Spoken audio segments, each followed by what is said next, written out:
Recently, the state of Indiana rejected 2 Syrian refugees at the airport. Governor Daniel Malloy of Connecticut, despite overwhelming online response not to take in any refugees, has agreed to take the 2 that Indiana rejected.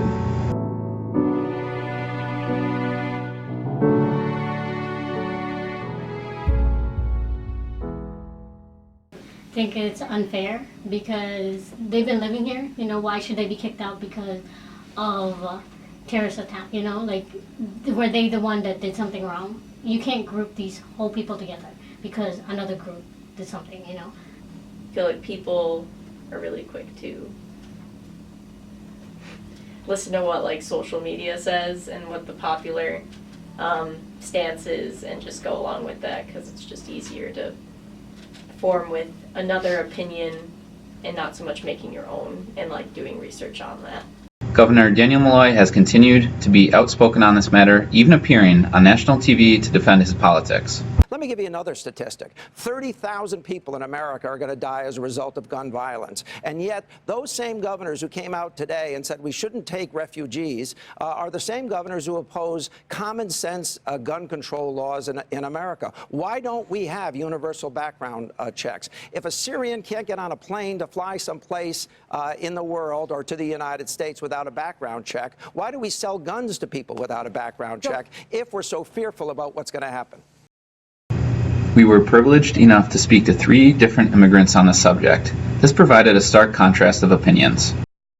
I lived in Iraq, and we had to leave because the war was going on, so I had to go somewhere. They don't have a choice, you know what I mean? Like, you're at war, you either die or, either die in the country or, that's the only thing they can do is go to another country, It's kind of unfair to not let them in sometimes because of the stuff going on right now. The terrorist thing is coming back and everything. Some Middle Easterns do have a highlight on them. I came to this country from Serbia and I came in 2008 and I didn't come as a refugee, but my country went through a lot of racial problems and stuff like that, which I was opposed.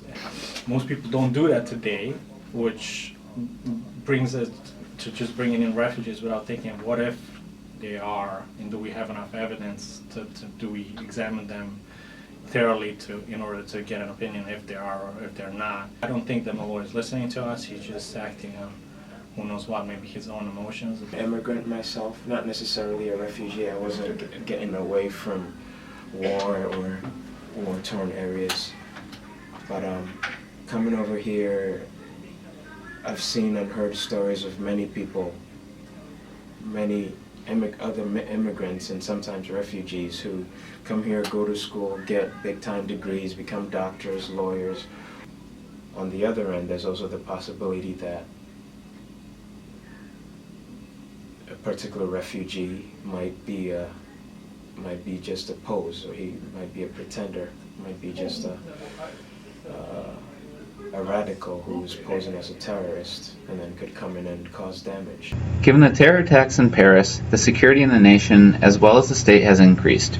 Yet people are confident whether traveling by plane, bus, car, or trains. It is scarier. It's sad to say, not being a racist or anything, it's sad to say majority of the terrorist attacks or majority of the terrorists were from the Middle East. So it's sad, but those are the people you kind of have to watch out for. There's other things that could happen. Like, tomorrow I can just walk on the street and I could die. But, these terrorist attacks, they're going to happen whether it's if I'm going from here to my house, or if I'm taking a train somewhere, It's going to happen whether or not. It's just a precaution that we need to take. But I feel totally fine. I'm not going to stop my life, from happening if these things are happening anyways. In 2015, the state of Connecticut has allocated $720,000 to refugees. Changing times call for changing opinions. Hearing that amount of money, it's like, wow, that's a lot of money. But knowing how many people are coming here and, they're coming here with nothing. They just left everything behind. We are allowing people to do that because at least I know that money is going somewhere that is benefiting people and hopefully bettering their lives. So it's not going towards something that is meaningless.